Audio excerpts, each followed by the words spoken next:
स्वागत है दोस्तों। आज के मुख्य समाचार में आज देश और दुनिया से कई अहम और बड़ी खबर आ रही है। बात करेंगे हर खबर पर विस्तार से। केंद्र मंत्री के खिलाफ फूटा बीजेपी कार्यकर्ताओं का गुस्सा, पार्टी दफ्तर में ही रखकर 2 घंटे बंद किया। इसी के साथ अगली बड़ी खबर में आपको बताएंगे।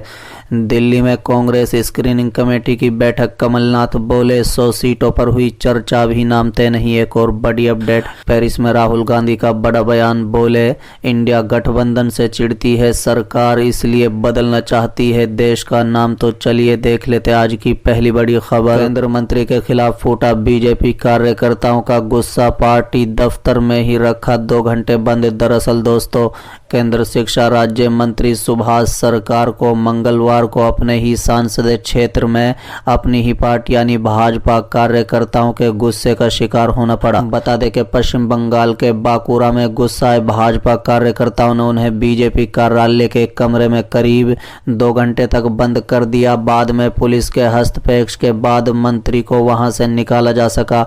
बता दें कि बांकुरा जिले के एक वरिष्ठ पुलिस अधिकारी ने कहा कि बांकुरा शहर में पार्टी कार्यालय के अंदर भाजपा के 2 समूहों के बीच लड़ाई हुई। वहां केंद्र मंत्री भी थे। उन्हें लगभग 1 घंटे से अधिक समय तक कमरे में बंद रखा गया।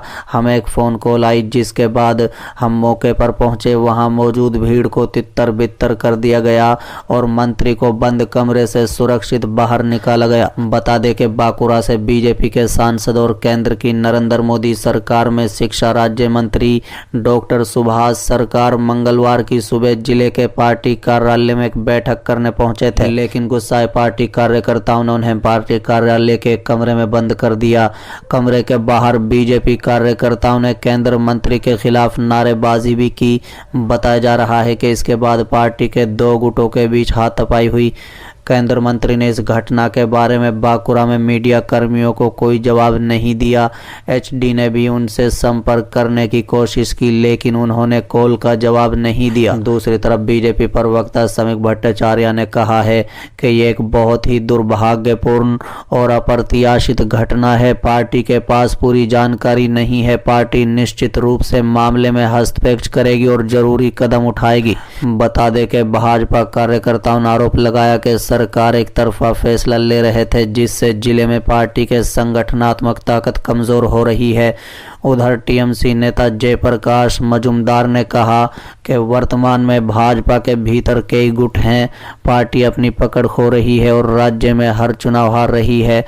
ये भी आरोप लगाया कि 2019 में चुनाव जीतने के बाद से बांकुरा के निवासियों और भाजपा कार्यकर्ताओं को सरकार का चेहरा देखने को नहीं मिला था। बता दें कि केंद्र मंत्री सुभाष सरकार पेशे से एक डॉक्टर हैं और सतरी रोग विशेषज्ञ हैं। उन्होंने 2019 का लोकसभा चुनाव बीजेपी के टिकट पर बांकुरा से लड़ा था। उन्होंने टीएमसी के बड़े नेता और ममता सरकार में मंत्री सुब्रत मुखर्जी को 1 लाख से ज्यादा वोटों से हराया था। इसी वजह से उन्हें केंद्र सरकार में मंत्री बनाया गया था। चलिए अगली खबर, पेरिस में राहुल गांधी का बड़ा बयान, बोले इंडिया गठबंधन से चिढ़ती है सरकार, इसलिए बदलना चाहती है देश का नाम। दरअसल दोस्तों, कांग्रेस नेता और सांसद राहुल गांधी इन दिनों विदेश दौरे पर हैं। राहुल गांधी रविवार को पेरिस में थे।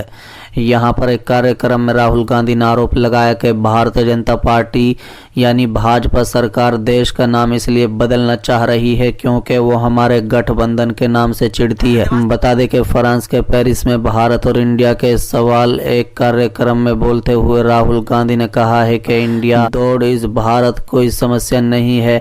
राहुल गांधी की बातचीत का एक वीडियो कांग्रेस पार्टी ने ट्विटर पर पोस्ट किया है। बता दें कि राहुल गांधी ने कहा है कि देखिए, संविधान असल में दोनों नामों का इस्तेमाल करता है। भारत और इंडिया दोनों ही नाम संविधान के मुताबिक सही हैं। संविधान में लिखा है इंडिया जो कि भारत है, राज्यों का एक संघ है, इसलिए मुझे इसमें कोई परेशानी नजर नहीं आती। इंडिया और भारत दोनों नाम स्वीकार्य हैं। बता दें कि राहुल गांधी ने आगे कहा है, लेकिन मुझे लगता है शायद हमने सरकार को थोड़ा परेशान कर दिया है क्योंकि हमने अपने गठबंधन का नाम भारत रख लिया है। ऐसा लगता है कि बीजेपी सरकार हमारे गठबंधन के नाम से चिढ़ती है। अब उन्होंने देश का नाम बदलने का फैसला लिया है। बता दें कि राहुल गांधी ने कहा है कि मेरा मतलब है, आप समझ रहे होंगे कि ये चीज़ें कैसे हैं। मेरा मतलब है कि हम अपने गठबंधन को दूसरा नाम भी दे सकते हैं, लेकिन मुझे नहीं लगता कि इससे कुछ हल होने वाला है। लेकिन लोग अजीब तरीके से काम करते हैं।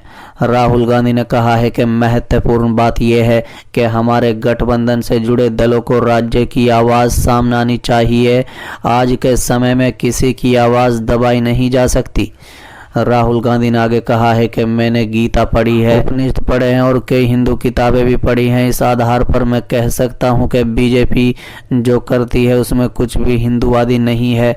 मैंने कभी किसी हिंदू किताब में नहीं पढ़ा और ना ही किसी हिंदू विद्वान से सुना कि आपको उन्हें नुकसान पहुंचाना चाहिए जो आपसे कमज़ोर हैं। ये बीजेपी के लोग हिंदू राष्ट्रवादी नहीं है, उनका हिंदू धर्म से कोई लेना देना नहीं है।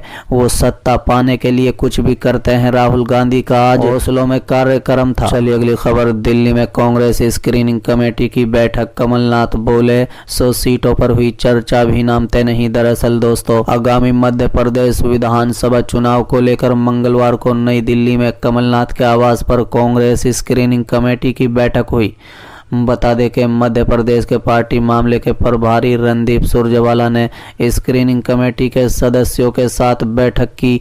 बैठक में कांग्रेस के वरिष्ठ नेता दिग्विजय सिंह और कांग्रेस की प्रदेश इकाई के अन्य वरिष्ठ नेताओं के साथ साथ स्क्रीनिंग कमेटी के अन्य सदस्य और कांग्रेस के सह प्रभारी भी उपस्थित रहे।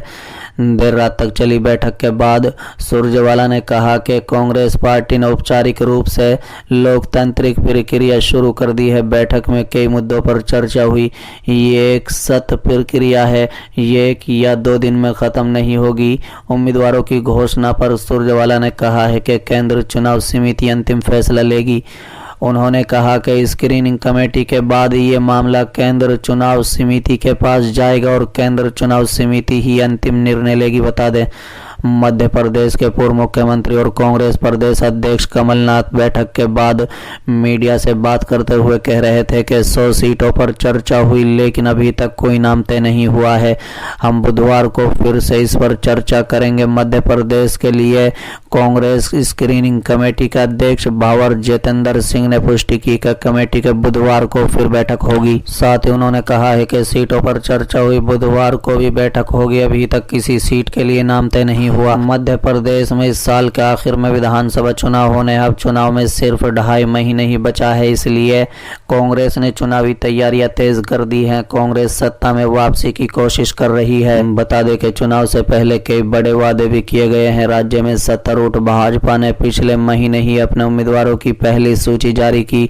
मध्य प्रदेश में 2018 के विधानसभा चुनाव में कांग्रेस 114 सीटों के साथ सबसे बड़ी पार्टी बनकर उभरी थी और भाजपा को 109 सीटें मिली थी। हालांकि 2020 में कांग्रेस सरकार ने बहुमत खो दिया। इसके बाद राज्य में फिर से शिवराज सिंह चौहान के नेतृत्व में भाजपा की सरकार बनी।